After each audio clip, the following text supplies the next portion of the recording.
দীপাচল tour গ্রুপের সাথে আমরা যাচ্ছি সিলেট ঘুরতে। আমি আর আমার বান্ধবী আছি, তাছাড়াও আরও অনেকে আছে যাদের আমরা চিনি না। আর আমরা সর্বপ্রথম আসছি শাহজালালের মাজারে। খুবই সকাল সকাল এসে পড়েছি এখানে, আর এখানে এসে আমাদের সাথে একটা কাহিনী ঘটে গেছে। এরপর আমরা শাহপরানের মাজারে আসলাম, এখানেও কিছু সময় কাটিয়ে তারপরে আমরা নতুন গন্তব্যস্থলের জন্য রওনা দিই। জাফলং এসে আমরা সকালের খাবার ডিম খিচুড়ি খাই। তারপর আমরা ড্রেসটা চেঞ্জ করে সাদা পাথরের ওইখানে চলে যাই। আমি আর আমার বান্ধবী দুইজন মিলে একটু একটু করে হাঁটিয়ে আর একটু একটু করে ভিডিও করতে করতে যাই। এই অংশটুকু হচ্ছে ইন্ডিয়ার, মানে দূরে যতটুকু দেখা যাচ্ছে পাহাড়, এগুলো ইন্ডিয়ার অংশ। আর আমরা এখন নিচে নামতেছি আর পাথরের ওই জায়গাটাতে যাওয়ার জন্য হাঁটতেছি। জাফলং 0 পয়েন্ট।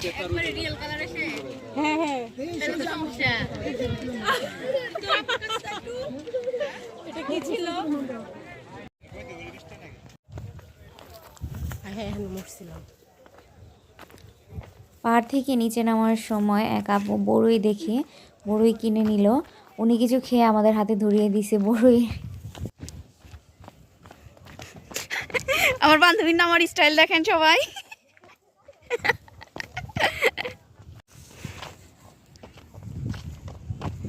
লবণ দেখে হাঁটতেছ না, যাবো সবাই বলো। এই তো সব সাদা পাথরগুলো, যেখানে শুধু সাদা পাথর আছে। আমি এর আগেও 2বার আসছি। প্রথমবার যখন আসছিলাম তখনই সবচেয়ে বেশি ভালো লাগছে। আর এইটা হচ্ছে ঝুলন্ত ব্রিজ, ইন্ডিয়ার অংশ। আমার কাছে ওরকম বেশি আকর্ষণীয় না, কারণ এর আগে 2বার আসা হয়েছে, কিন্তু বান্ধবীর সাথে আসছি তো অনেক মজা করতে পারতেছি।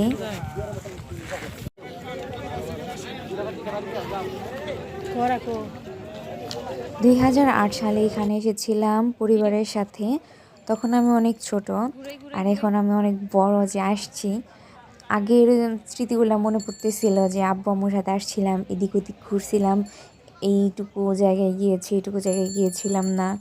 তো সব স্মৃতি মনে পড়তেছে, কারণ এর মাঝখানে আমি আরেকবার আসছিলাম, সেটা আমি 2017 সাল।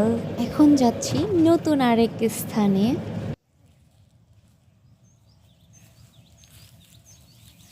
আমরা আছি এখন চা বাগানে। চা মানে শ্রীমঙ্গল, শ্রীমঙ্গল মানে সিলেট। কিছু চা পাতা ডাকাতি করে নিলাম গ্রিন টি খাওয়ার জন্য।